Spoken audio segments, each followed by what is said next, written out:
and welcome to this week's review on My Hero Vigilantes, and we kick off this week by reviewing the episode One Outrageous Traveller, and we start this review doing as we always do by talking about the positives and the headline positives, all the things I enjoyed about this particular episode. It balances the lighter and more serious moments well, it does a good job in explaining the previous couple of episodes, and the big twist that we get towards the end of this episode and setting up for the next volume is rather interesting to say the least. We kick off with what is yet another bloody screwy episode, and to be fair, it keeps in the tone of some of the more substantial episodes of this volume. You'd get some earlier scenes which are just bloody strange with some really odd imagery and villain designs, and then you pivot into something more serious and meaningful later on, as once again Crawler is trying and failing to be a vigilante. This leads to a fun little sequence of events where Popstep calls Midnight, who then calls Eraserhead to help him with all of this, but hey, it's fine, it's all of them, because who are we fighting this week? What kind of crazy, mixed-up monster that we're going to be fighting this week? Well, it's a guy who has Thomas the Tank Engine for a head. Yeah, I just... Look, to be honest, the cover art gave it away. Not the cover art on the volume itself, but there's like a title card thing before every single episode in the manga, and with this one, they had the back shot of this guy with the Thomas the Tank Engine head, and from what we could see, it was either going to be a guy with a camera, a guy with a cannon, or something Steam Train related, and in the end it was something Steam Train related. Literally, just as I'm about to start reading things, I think to myself, no, they're not, this guy isn't going to be a Thomas the Tank Engine guy, is he? And he is! It's literally Thomas the Tank Engine, though legally different and legally distinct, who's now become a vigilante monster bad guy thing. So we've gone from fighting killer vegetables to fighting a killer Thomas the Tank Engine. This feels like a nightmare that I had when I was 3 years old. Now, to its credit though, the whole action sequence we get with it is okay, it's not a big focus, it's just a quick one and done thing. There is a part of me in a weird way that would have liked to seen them try and defeat this Thomas the Tank themed bad guy, but on the other hand, I'm kind of happy that it was just done as a bit of a background gag, just a little thing to get the episode going and to show that Crawler is still the Crawler that we all know and kind of sort of love. But to the episode's credit, like I say, is that this is an episode that's able to pivot between the two tones that it has. That's able to shift from being quite serious to, or rather, it shifts from being quite light-hearted and wacky and a little bit surreal to something a lot more serious as we start talking about the trigger trade and everything connected to that. Though more detail on that later. The shift that we get is gradual, maybe about a page or so, which given the runtime of these particular episodes is understandable. Within about the pace of a couple pages, we go from something that's goofy and silly to something that's a lot more serious, and they're able to use that time effectively, just gradually pivoting us down, reducing the speed of what we're seeing, changing the pacing of all of this and changing the tone in such a way that it feels a lot more seamless. Yes, you could have still done a couple gags in this thing, and there are still a couple gags here, but there isn't a sudden snap as you would get in a different thing, as you would get in a TV show where you just go, oh, the bad guy's defeated, now you cut to Eraserhead and the others having their meeting in the recycle hopper's shop.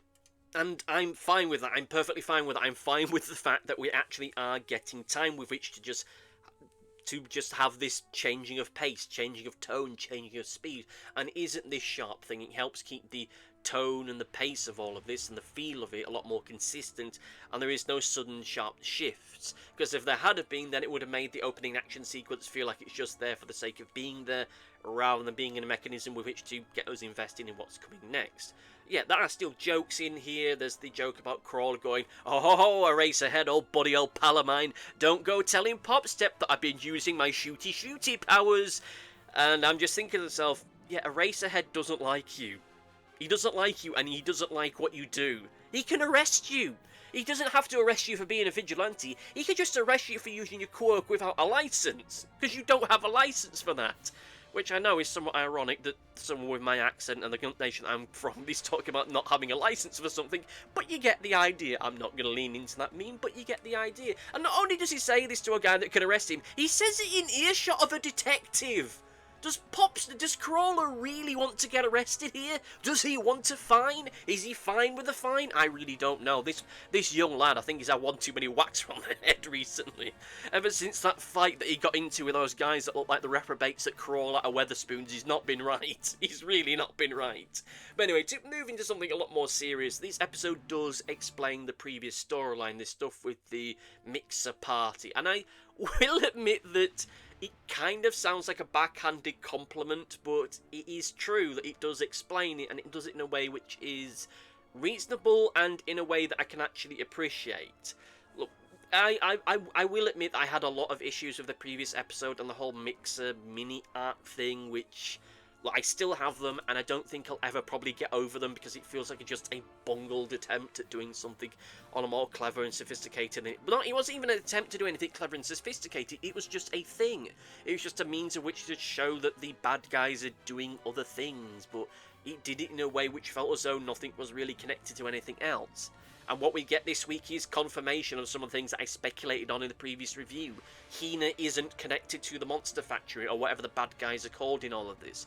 She's just the kind of scumbag that likes to spike people's drinks out of jealousy. She isn't part of a greater scheme, and our heroes were really just lucky to find her.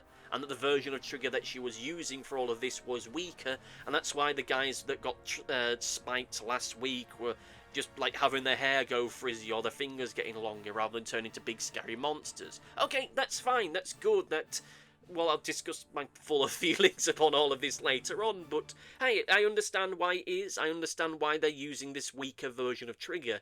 It seems a little bit tenuous, but the idea of it is that this weaker version of Trigger is designed so as to be an advert for potential crooks and criminals. They'll learn that Trigger was this thing that made these people go crazy and lose control of their power, so that they themselves will turn around and say, I need to get a load of that.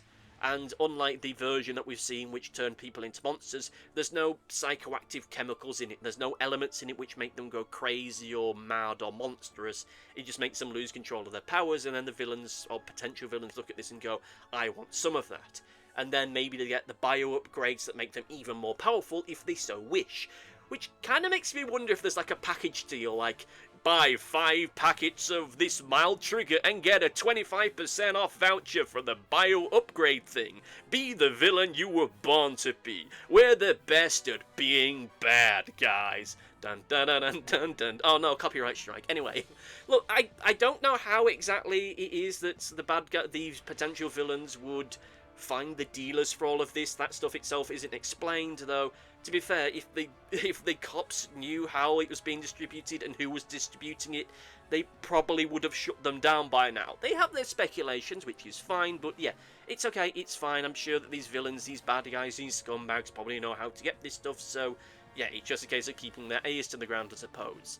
On the one hand, like I say, is that I do appreciate that we're getting this explanation as to the mechanics of this, because I think it was desperately needed, as there's a lot of stuff which just didn't make sense after we just wrapped it up after 2 episodes. But it does remind me of the end of Psycho, when you get Dr. Loomis explaining why the killer did what they did.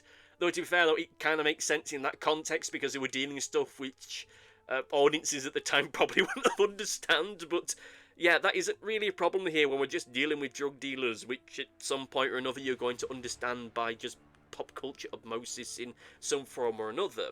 But on the other hand, you can kind of forgive it because we're learning it in real time, so to speak. This is stuff that the police would only have just learnt about given their investigations and their interviews with Hina and anyone else that's connected with all this. So we're learning this around the same time that they are doing so, but still there is that feeling that we're having this explanation here and now because it wasn't clear in the first place, and not necessarily because, well, this is just a natural extension of the story. But in any case, I do appreciate it all the same. This, of course, then ends up us pivoting into speculation on the current strain of Trigger and where it's coming from. And they conclude that this brand of Trigger is coming from China. And you get a coy fourth wall bit with Eraserhead looking at the camera or the audience going, oh boy, someone should really look into that. It'd be against the law if they did it if they got caught, but, you know, someone should really look into that. Wink, wink, and you kind of think to yourself, okay, well, I can see what's going on here. It's like with the second Christopher Nolan Batman movie where he does the thing. Yeah, okay, we're going to do that. Sure, fine, whatever. So then we end up pivoting immediately from there to going to China and Hong Kong. So we then pivot into this mysterious character that's now deciding to deal with whatever side of the drug operations in China by going into the most stereotypical Chinese herbal shop you've seen this side of God only knows when, with character designs which I'm sure that no one's going to take issue with whatsoever. And we get our look at the big mysterious stranger, and all the while I'm thinking to myself, alright, it's a race ahead. We get it. It's a race ahead. Just move on. It's okay. It's a race ahead. We know it's a race ahead. I mean, he looked down the barrel of the camera and just gave a coy look of, oh boy, it would be sure wacky if someone was to do something about all of this. I mean, it would be incredibly illegal and probably break a bunch of treaties, but hey ho, let's see what we can do. But no, it's Knuckle Duster. It's not a race ahead at all. It's Knuckle Duster. He's back, everybody. The big angry punchy guy is back. And not only that, it's also confirmed that he was once the hero O'Clock. Something that was revealed to me ahead of time due to spoilers, because I can't avoid spoilers for the life of me. But hey ho, it's true. It's Knuckle Duster. He's back. He used to be the super duper pro Flash-like hero O'Clock. Again, something that was spoiled to me ahead of time, and something that you could have speculated on. I mean, even earlier this volume, we get the bit where it's confirmed, or rather you get the bit where the delivery man, or the scarred man, whichever one you want to call him, has the big scar down his face and is, oh, this is a tribute to my master, the man that inspired me. And you think, well, the only person we've seen in this series with a scar like that's Knuckle Duster, so I guess that's who it is. So this, to be fair, does set us up for a potential interesting series of events in the future. We now know that Knuckle Duster used to be a hero, and that for the time being at least, he's now back in the saddle. So maybe now this series is going to feel like how it has a little bit more direction. His quirk was taken from him, stolen from him, and that the delivery man or scarred man, depending on what you want to call him, was either a student of his or a major fanboy that got his powers. Personally would be more interested if he was like a major fanboy who got his powers, because then it creates this weird parallel with what happened with Midoriya and All Might. You know, All Might willfully gave his power over to Midoriya because he saw potential in him. And that wasn't the case here, as it was taken without Knuckle Duster's consent, and it was given to a psychopath who was just really, really obsessed with him. And then this whole series of events also recontextualizes all the stuff with B! Because then it says that B becoming B, Knuckle Duster's daughter becoming B, wasn't happenstance. It was done out of sheer malice and just to be a dick to him. Just saying to him, we took your superpowers, and probably, you know, stop investigating all this stuff we're doing because we're going to take your daughter. Oh, we took your daughter. You're never going to see her again, and she's going to become a villain. And that is creepy and weird and nasty, and I really like it because it feels just cool. Alright, it doesn't feel cool, but you get the idea. It's a neat twist to all of this. It adds new context, and it really just recontextualizes a lot what we've seen beforehand. Sure, I wish that all this interesting stuff was happening with our main character and not with one of our side characters, but still, I like the way this is all going. I'm interested to see where they go with it in the next volume. So I'm sure all this stuff will probably be resolved in a couple episodes or so, and then we'll just have Crawler and Popstep playing Ludo for a couple of weeks or something. But anyway, we'll move on and get into the negatives. And look, I'd hate to say it, but I have to say it. As much as I enjoy everything we get at the end of this episode, as much as I like what it's setting up, whilst stuff was spoilt for me, I do like the twist of it all. I do like the cliffhanger that we get. I like the way it's all designed and put together. I like the final shot of Knuckle Duster being ready to kick some ass, as they say, but at the end of the day, it does feel a bit late for major plot progression, at least in the context of this volume. Yes, it will be explored, no doubt, in the next volume, but for the most part, in this volume, what have we had? We've had a lot of very small-scale fun, but ultimately small-scale and largely disconnected events that just kind of connect you to a larger storyline, and it doesn't feel as though we've had a major plot thread to grasp onto. Yet here we are, right at the very end of the volume, where all that stuff's now starting to come into it, and it's going to be a little while before we get into that. Granted, if you were reading this live, if you're reading this as it originally went out, that's not going to be a problem, because next week you'd find out what's going to happen anyway. From where we are in the current moment, it's going to be a couple weeks before we get into that. So, yeah. And also, it's just simply the fact that it feels very late to be doing this in the here and now. Like, you've spent the better part of maybe 8 episodes up to this just doing stuff that, whilst is connected to this, it doesn't really feel substantial. And if we go even further back with this stuff for the convention and such, it feels as though it's been maybe a couple volumes before anything of great immediate significance happened. When if anything that was connected to it being minor and just stuff to build it out. I appreciate the world building that it gives us. I appreciate the fact that it's building this wider criminal conspiracy, something that we never really saw within the main series. But at the same time, there's a lot of episodes where it's just Crawler bumbles about a little bit, and then someone else does something far more impressive and interesting, with him feeling increasingly like a bystander in his own life story. However, this is stuff that I will end up discussing when we get into the volume review in a couple of weeks' time. With that said, however, let's get into the overview and say that I really enjoyed this episode for what it is. I do like the thing that it's setting up for the next volume, provided, of course, it does go some way to do it, but again, I still have this nasty sinking feeling that the next couple episodes are going to be dedicating around the stuff with Knuckle Duster and the stuff in China, and then immediately we're going to pivot into Crawler, and the others just kind of bungling about, and maybe something with Eraserhead and Midnight Singers now. They're part of the main cast, which is a whole other kettle of fish, but still, I like what we have here. I just wish that we had more of this quality throughout this volume, because otherwise this volume feels rather directionless. Even though it isn't, it's not directionless, it just feels like it. And it shouldn't be a case of me getting to the end of something and suddenly going, oh wow, this actually had a point to it. But anyway, that's a discussion for all of a time. But between then and now, let's get into Comment Corner! It's time for Comment Corner, time to look at comments from the previous video, and now we look at the video Casanova, the previous review for this series. It feels so long ago since I've done a review of all of these, with all Christmas and the big reveal of the new series coming in April. Oh, how exciting. Anyway, this comment comes from Big X1, who says, I think this one is better than you give it credit for, and it makes sense in the next episode. And thank you for your comment, and yes, a lot of the stuff from this little mixer arc thing makes a lot more sense now than it did before, and I have to say is that upon reflection, I think I was way harsher on the previous episode than I really should have been, because it's not a bad one, it just kind of felt a little bit disappointing given how everything ended up going with it. And our next comment now, I'm not going to put this on screen because this might be a bit of a spoiler for certain people, but this next comment comes from Alexis X, who talks about how much they like the character of Midnight and how they were ultimately unsatisfied with how her storyline ended up going on in the main series, and that is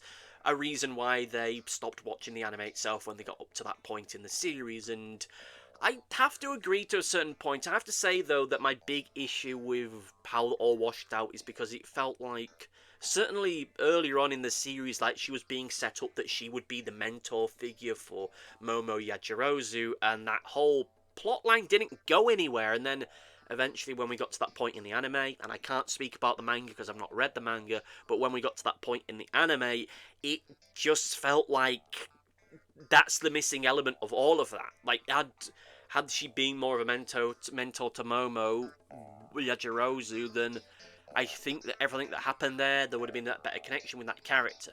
Maybe they have more of a connection in one of the different spin-off series that they have for My Hero Academia, because there's the team-up mission stuff, and there's the school briefs thing, but I think the briefs thing is like a more of a slice-of-life comedy thing, and the stuff with team-up mission, I think it's just, oh hey, I heard you like My Hero Academia action sequences, so here's endless My Hero Academia action sequences for you. Enjoy. But like I said, I think that with the main series at least, I think that Midnight just didn't get the amount of credit that she really deserved. I don't think that she got the amount of screen time that she needed, especially bearing in mind that they set her up to be a mentor figure and that went nowhere. It's kind of like with Uchako, when Araka Urachako, how you want to put their name together with the whole that gun guy, that gun martial artist guy who that would just seem like a neat thing of, oh, she's learning how to do close combat, and that's it. It would have been nice if you got more of the characters just having a bit more of a mentor figure, that at least we could get to see them getting to know for at least a couple episodes, which is something that we really didn't get for the most part. But hey, maybe it's stuff that we expanded upon and elaborated on in other media. I really don't know, but we'll soon see about where all that goes. But anyway, let me know what you thought about this particular episode in the comment section down below. If I'm correct in thinking, I think that this is the last episode of this particular volume, so I will be moving on next to my volume review to let you know what I thought about this particular volume as a whole. So if you read this volume, let me know what you thought about it down below, and you will be right in the next video. But between then and now, I have to say thank you all for listening, thank you all for watching, and see you next time. Goodbye! Thanks for watching. Be sure to like, favourite, subscribe, click the bell, and do all the YouTubey stuff that YouTube wants you to do. Go on, it'll do me a power of good. Until next time, my friends, goodbye!